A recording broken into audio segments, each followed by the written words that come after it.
Great days start with great underwear. So if you're looking for something special, give Tommy John and gift a better day. Everything we make is meticulously crafted from breathable stretch fabric for the perfect fit, including our sleepwear for him and her. It feels good to give, but it feels great to give Tommy John. Find something for everyone and pick up something for yourself, because at Tommy John, greatness is in our very fabric. Don't miss Tommy John's Cyber Monday sale. Save 40% site-wide at TommyJohn.com/Spotify. See site for details. Good evening, everyone, and welcome to a new episode of Dpen Crimes. I'm Palla, and as always, I want to thank you for joining us today. We've finally reached the last episode of this first case, but don't worry, we've got plenty more interesting stories lined up for you. In this episode, I won't dive into every detail of the testimonies or evidence. Instead, I'm going to give you an overview based on my theory, and then I want to hear your thoughts, your take on the case. I'll present my theory in a clear, step-by-step manner. If you don't agree with some points, don't hesitate to write to me. Let's start with the evening in question. We know for sure that at the house on Via della Pergola, Amanda and Meredith's house, the three key players were there: Amanda, Meredith, and Raffaele. During the afternoon, Meredith leaves the house to meet a friend.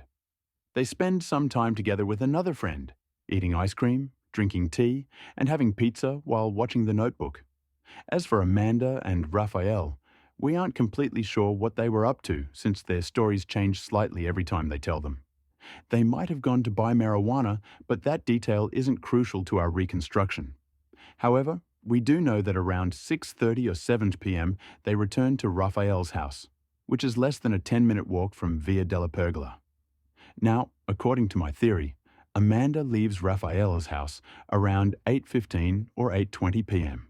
Again, this is just a hypothesis, not an accusation, and it's meant only to help build a reconstruction of events. I wouldn't rule out the possibility that Amanda suggested to Raffaele that they go to her house and play a prank on Meredith, maybe pretending it was a break-in to scare her. This idea could have been turned down by Raffaele, leaving Amanda to go alone. So, Amanda heads towards her house, feeling a bit down. At Piazza Grimana, Amanda runs into Rudy.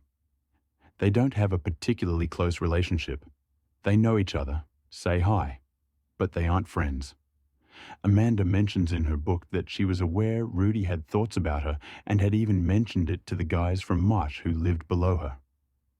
At this point, I believe Amanda already had the idea of pulling off a prank, and she may have been carrying a knife for protection, though it's unclear whether she brought it with her or found it at the house. However, this detail isn't crucial to our theory.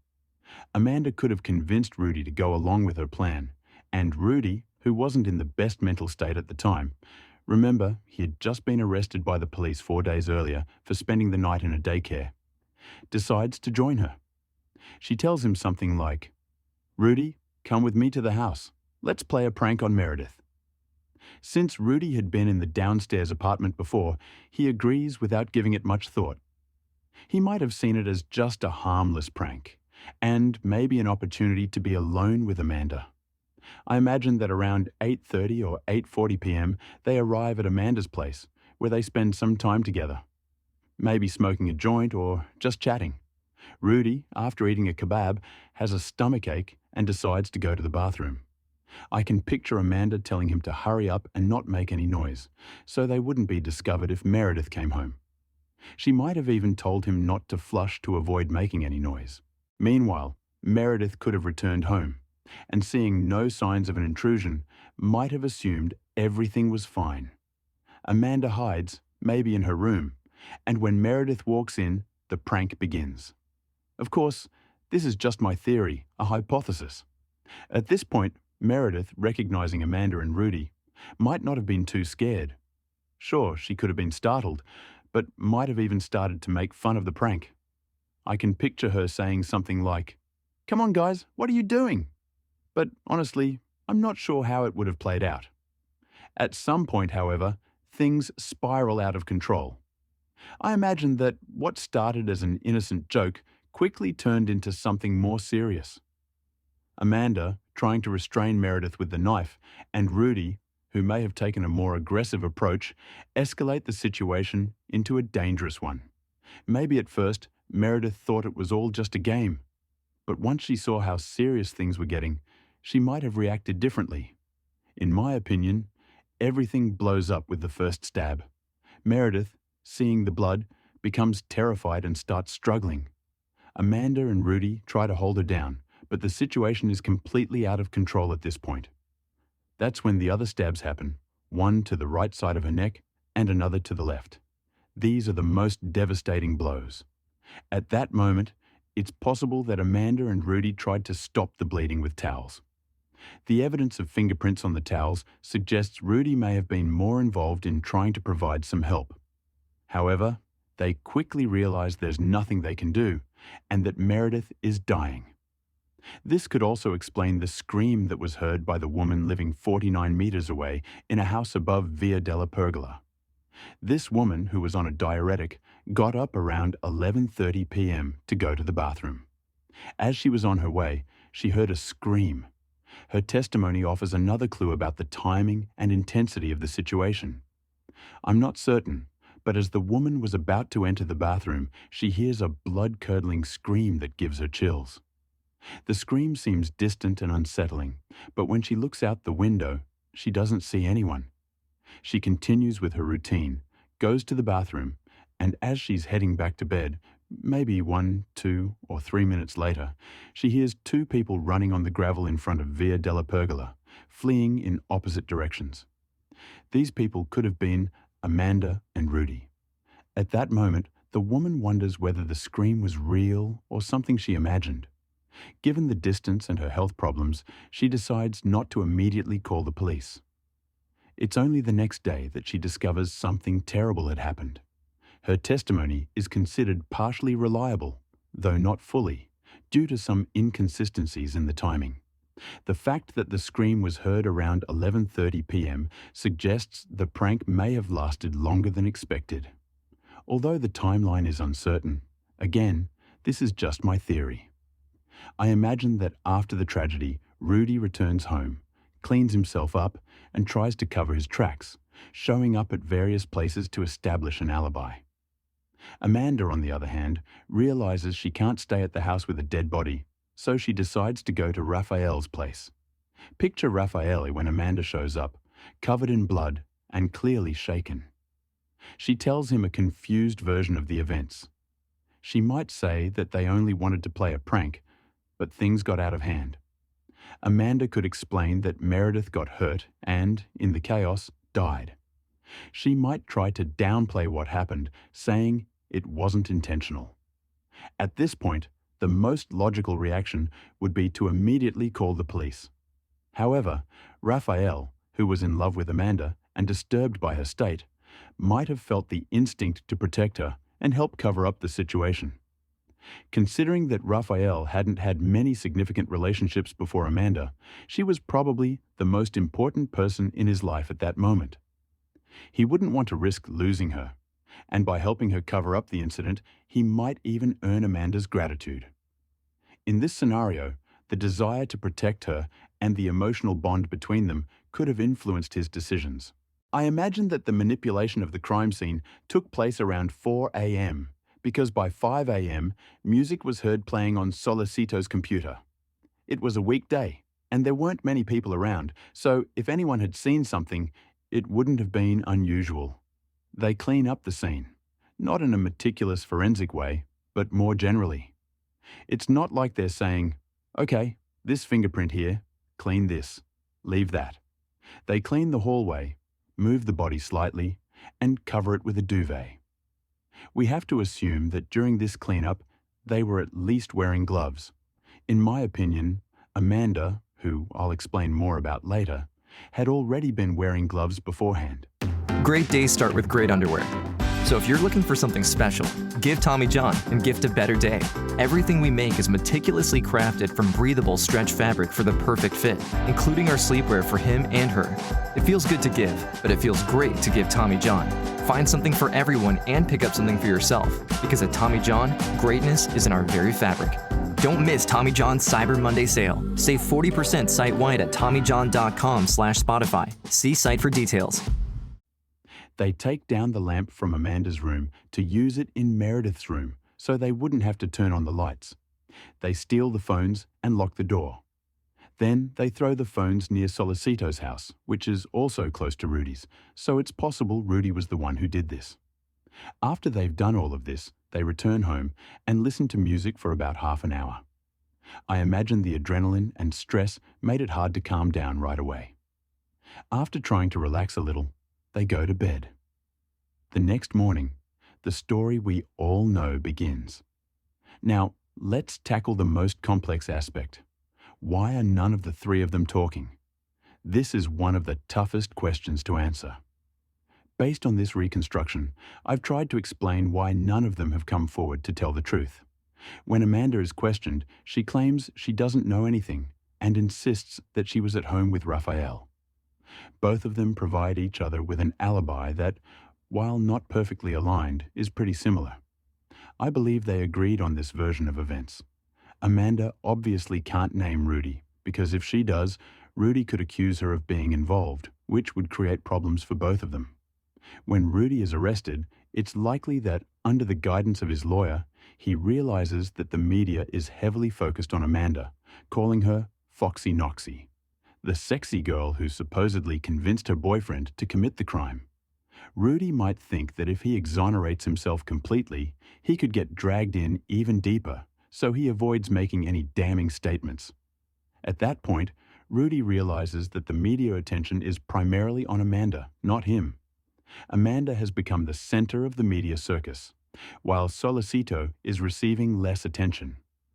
Rudy might think it's not in his best interest to reveal the full truth, especially if it means implicating Amanda, with whom he shared the crime scene. So he opts for a vague version of events.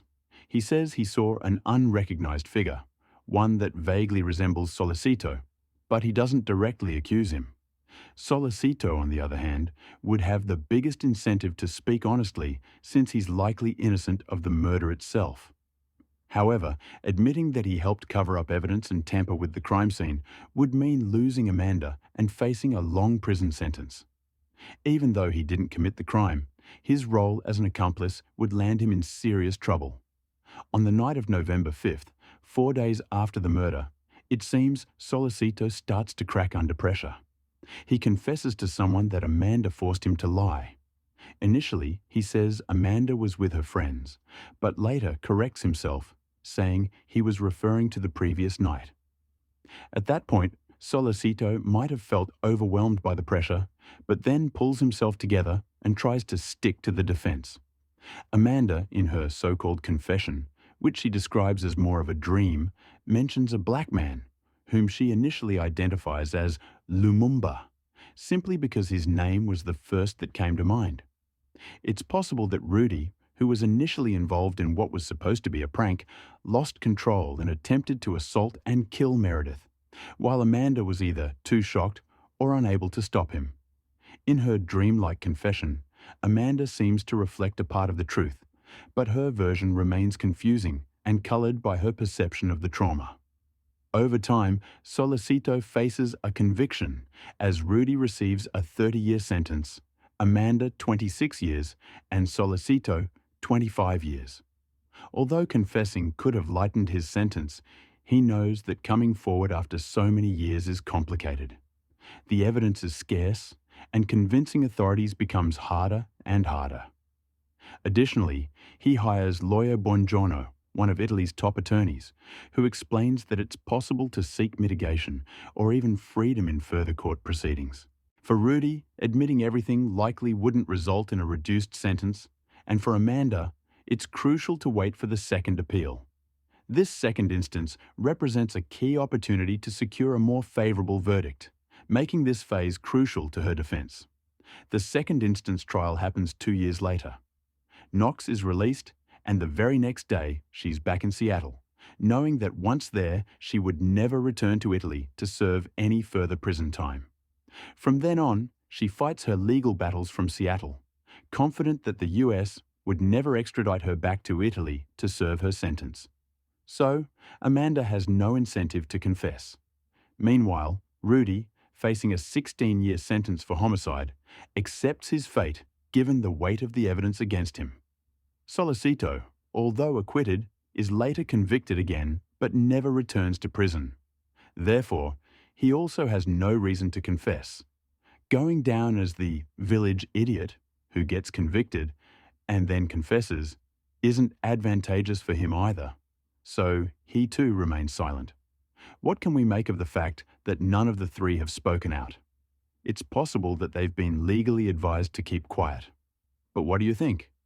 In reading the comments, Pietro notes that the reconstruction makes sense but highlights the lack of evidence against Amanda, which remains puzzling. I've thought about this. Amanda might have covered her head while playing the prank on Meredith, which could explain why she didn't leave any hair behind. If we imagine she was wearing shoes and gloves, she wouldn't have left fingerprints either. In many crime scenes, no trace evidence is found, and the investigators only collected samples from the most obvious spots. That doesn't necessarily mean Amanda didn't leave traces.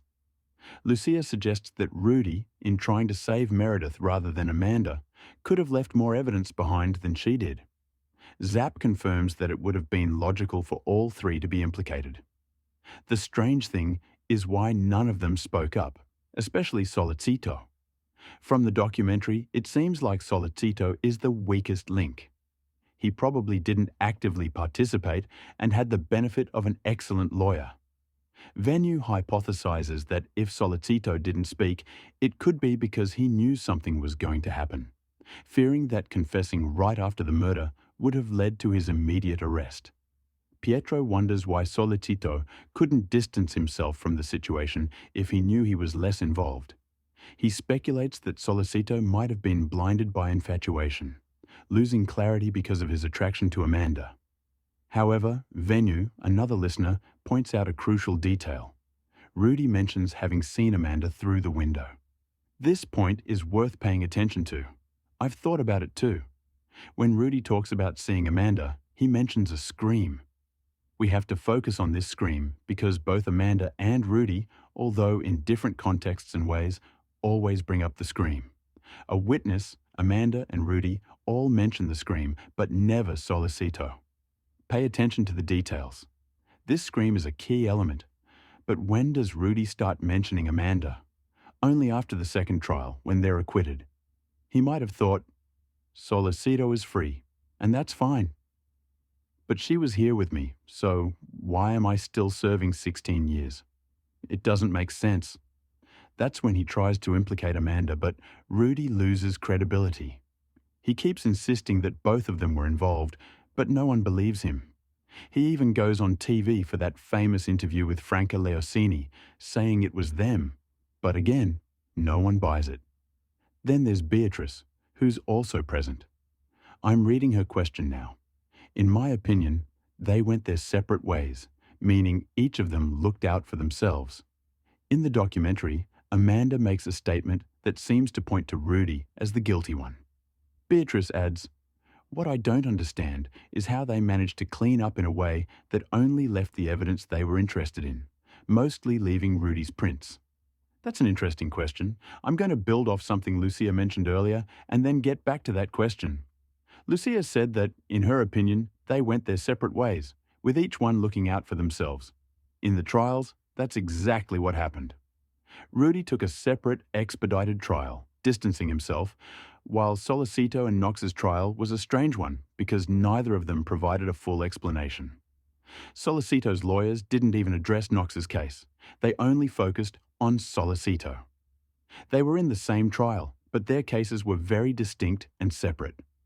At one point, it seemed like Sollecito's lawyers and Sollecito himself stopped supporting Knox, saying, "We don't know what Knox did. We're only talking about what we did."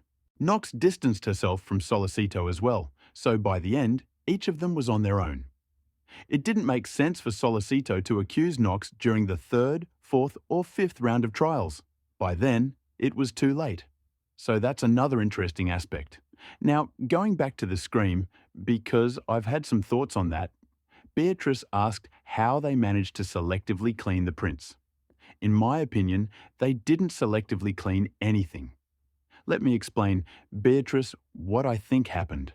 The room wasn't cleaned thoroughly, at least not as far as I know.